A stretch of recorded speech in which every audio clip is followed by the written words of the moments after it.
Hello, and welcome back to another episode of Critical Reactions with your host, Bryan. We're going to continue on with this special selection, which is where one of you tell me exactly what to check out. If you'd like to submit your own special selection, you can find that in the Linktree link in the description. Today's comes at us from Christopher. It says, Killer Be Killed, Inner Calm from Outer Storms. This band consists of some big names in the metal scene just having fun making music together. We have the vocalist from Dillinger Escape Plan. We have vocals or guitarist from Soulfly. We have the vocalist and bassist from Mastodon, and we have the drummer from Converge. So yeah, that's a pretty big super group right there. We're gonna get into this one, see what's going on. I did notice that everybody but the drummer was listed as a vocalist. I'm pretty excited about that. We're gonna see if that actually plays a part in this track or not.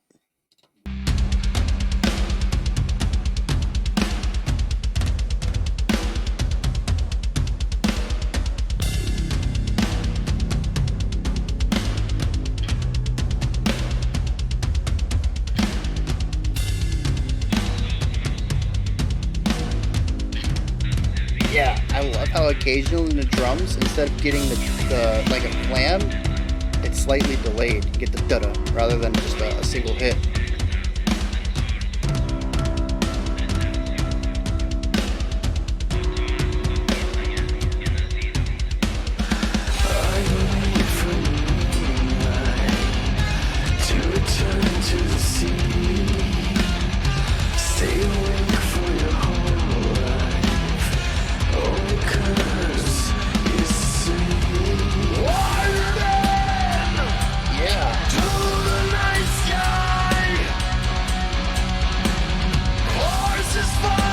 Got that chug in there, even though it's a bit slower. The chugs are giving it a lot of driving energy.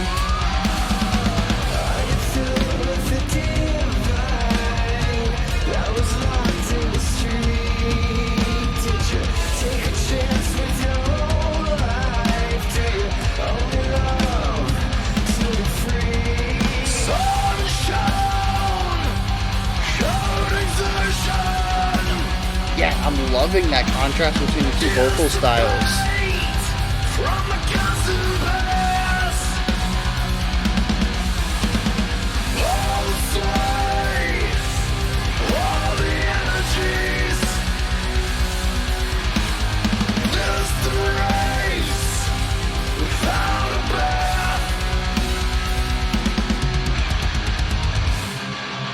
Ooh. Yeah, a bit of an energy shift there.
Huh.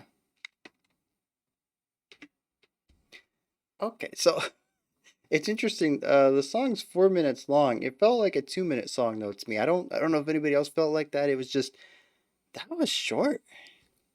Felt like by the time we got into it, we were out of it. Um,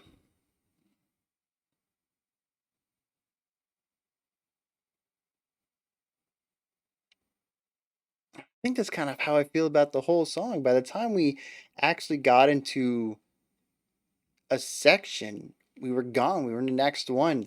And there really wasn't a lot of cohesion between some of the sections. It does kind of fit into the Dillinger escape plan idea from that angle. I'm not sure of the other bands. I know Converge we've checked out a couple of times, but I can't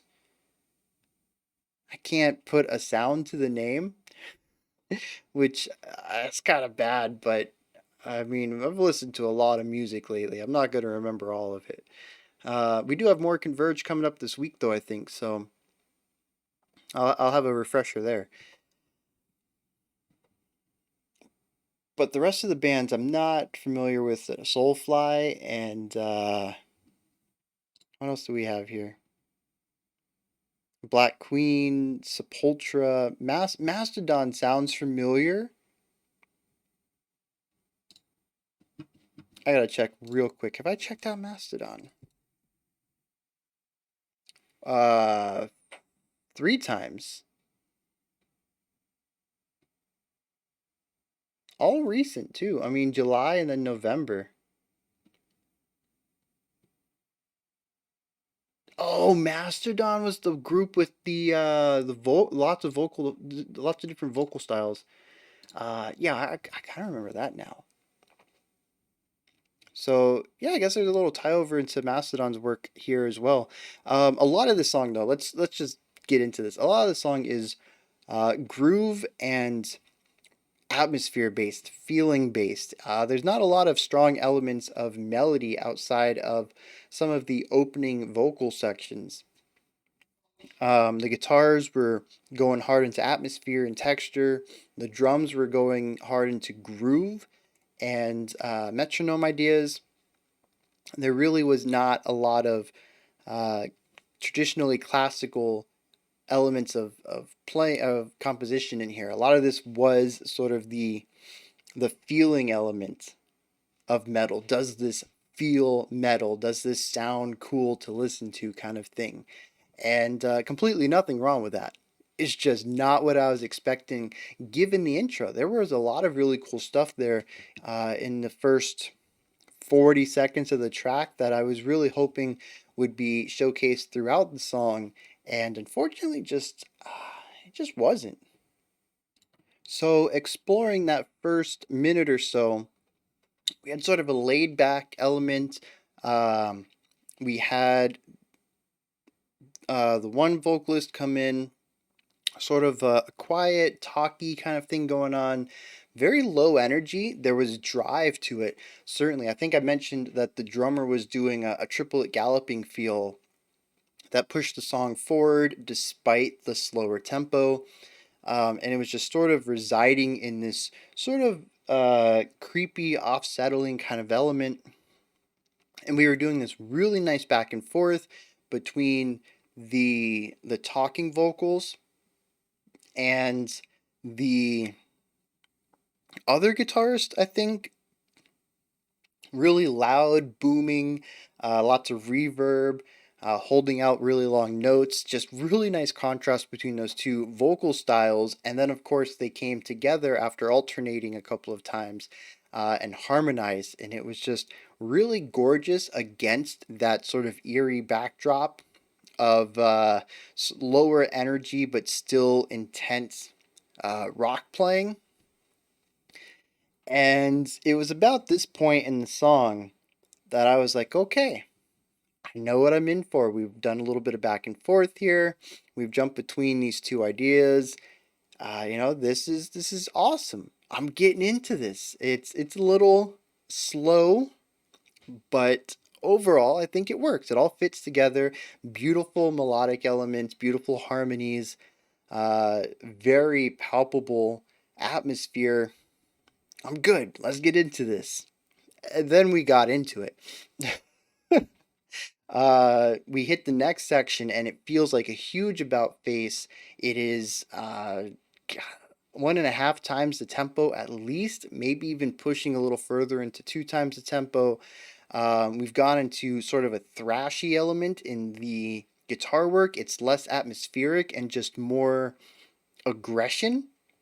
It's kind of lost that eeriness and has gone towards just that raw, unflinching power that distorted guitars can get in rock and metal.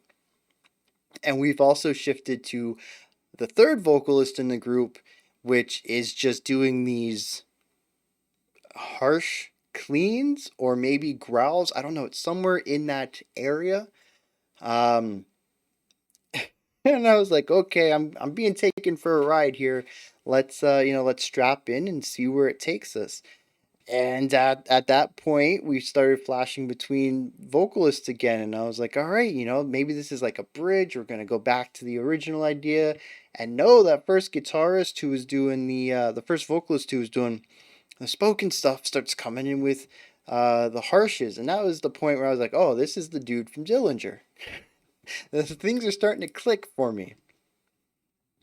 And but the thing is that the music was shifting with the vocalists. And it was creating almost musical identities to what vocal style was going on. And it made the entire song, at this point specifically, feel disjointed. I could start to see some invisible lines. And I could tell when the camera shifted to a new vocalist, they started to say their first syllable. I was like, okay, we're going to be shifting ideas again. And sure enough, we'd go back to whatever musical idea fit better with their vocals. And it became very distracting for me. I don't know if anybody else felt that as well.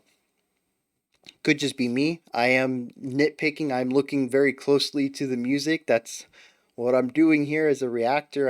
I don't know if it would bother me as much if I were listening to it casually.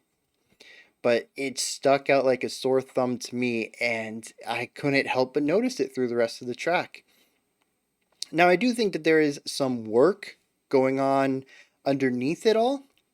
Maybe a rhythmic aspect, maybe chordal things that are really trying to keep the song feeling cohesive. It's not like we're jumping drastically between musical ideas, but there are very sharp changes in the musical quality.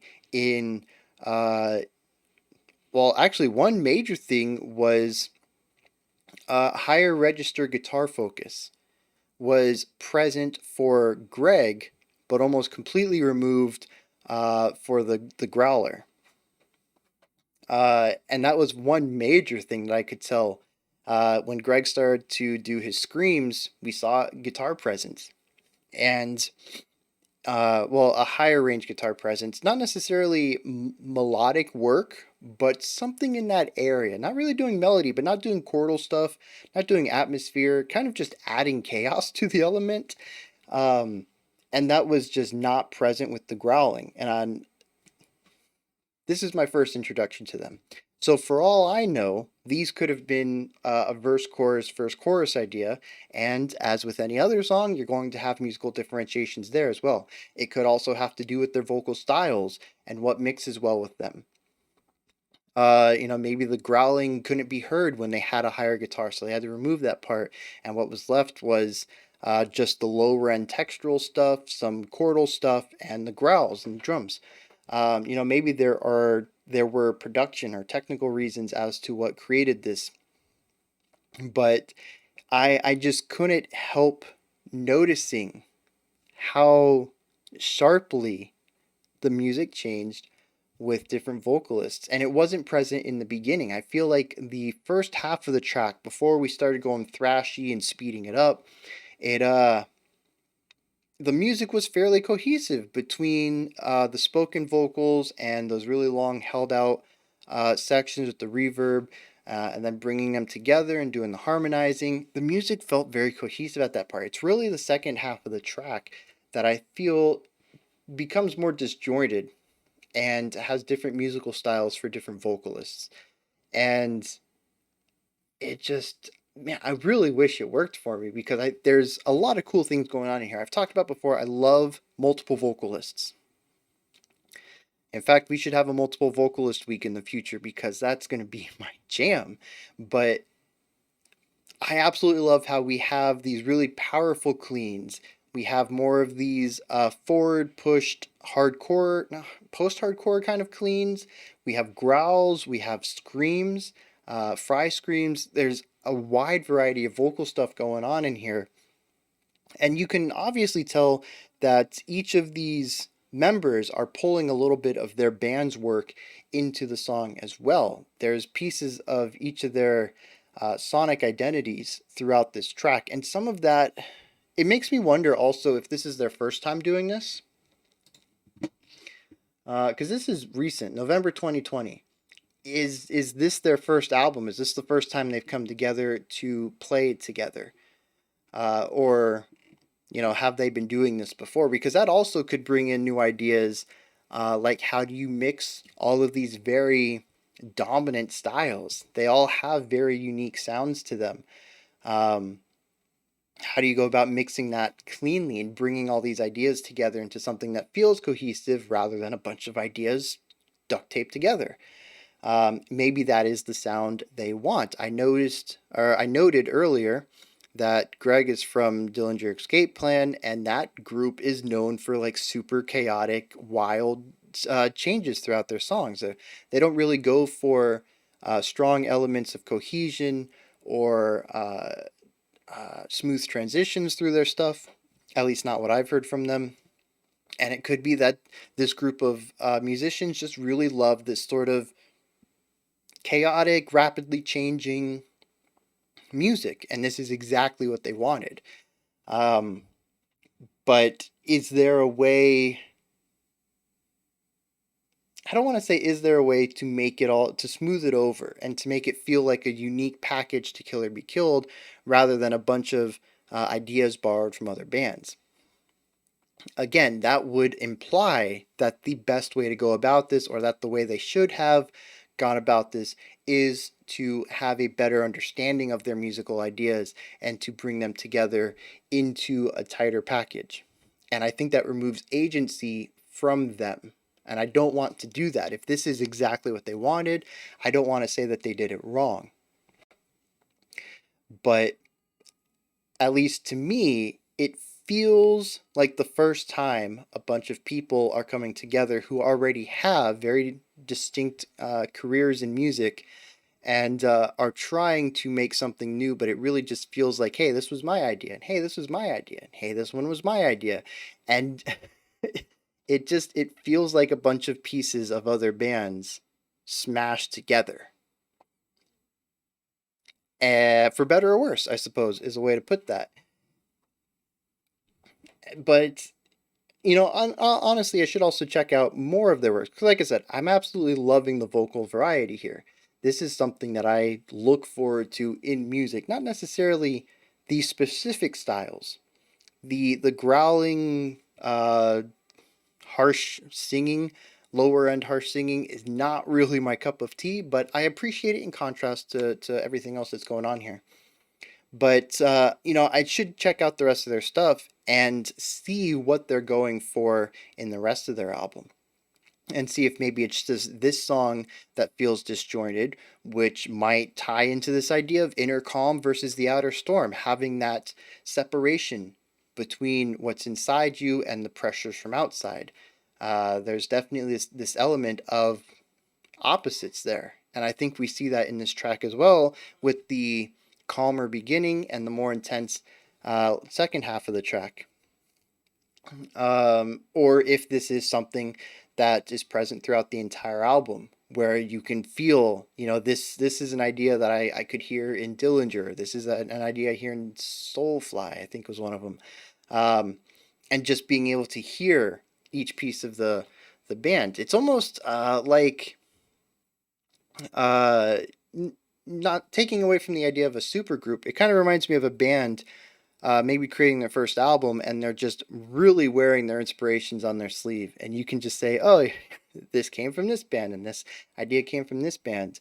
And maybe they just didn't have the experience of wrapping it up into their sound yet. Something that's going to come the more that they create music with each other. Um, so I don't know.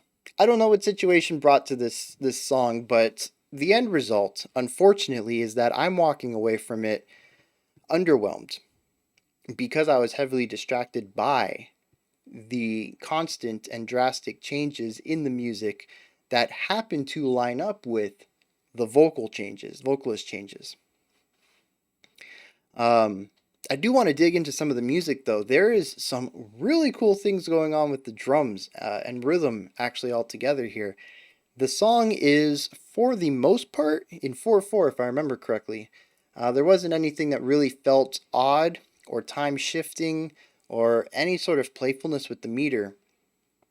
So if there are any time changes in this track, they slipped right under my radar. But what's really cool is you have to listen to the drummer. The drummer has a unique sense of rhythmic ornamentation.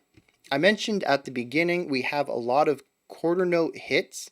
I think there's eighth notes going on in the bass kicks as well, but lots of stuff emphasizing downbeats.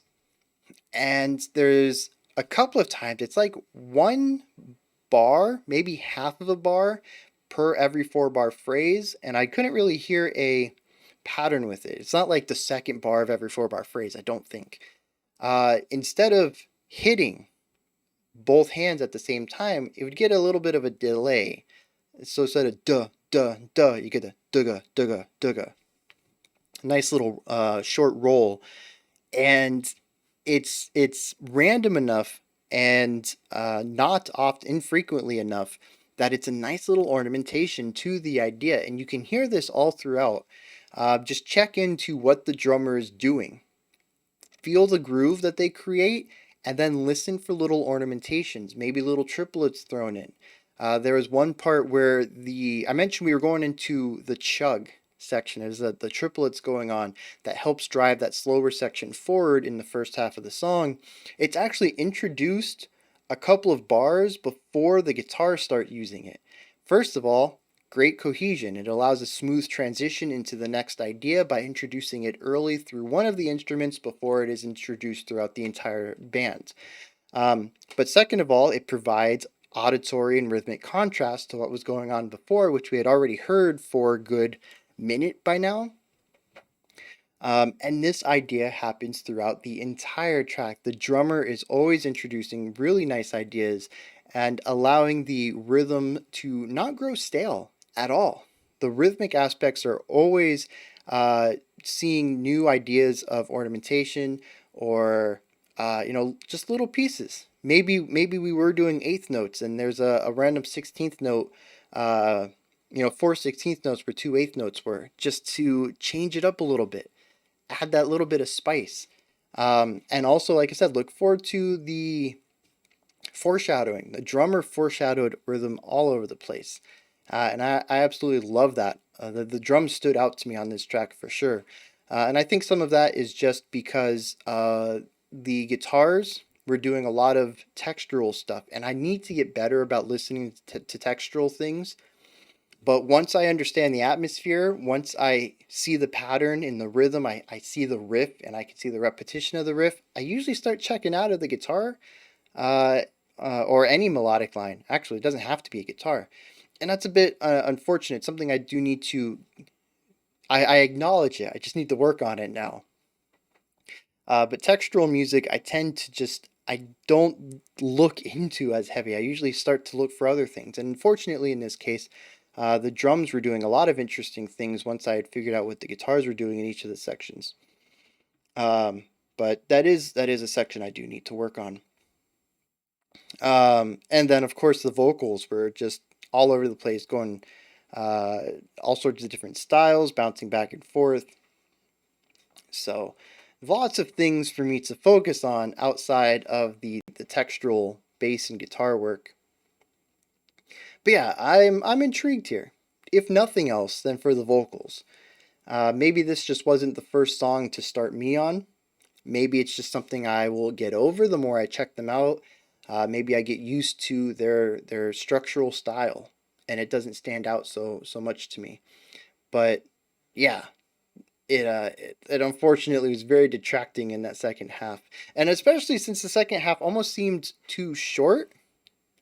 And some of that might have just been the channel surfing idea of, 4 bars with this vocalist and this musical style, 4 bars with this one, 8 bars with that one, just constantly shifting around. It was a whirlwind there at the end, which makes sense because it's supposed to be an outer storm versus the inner calm.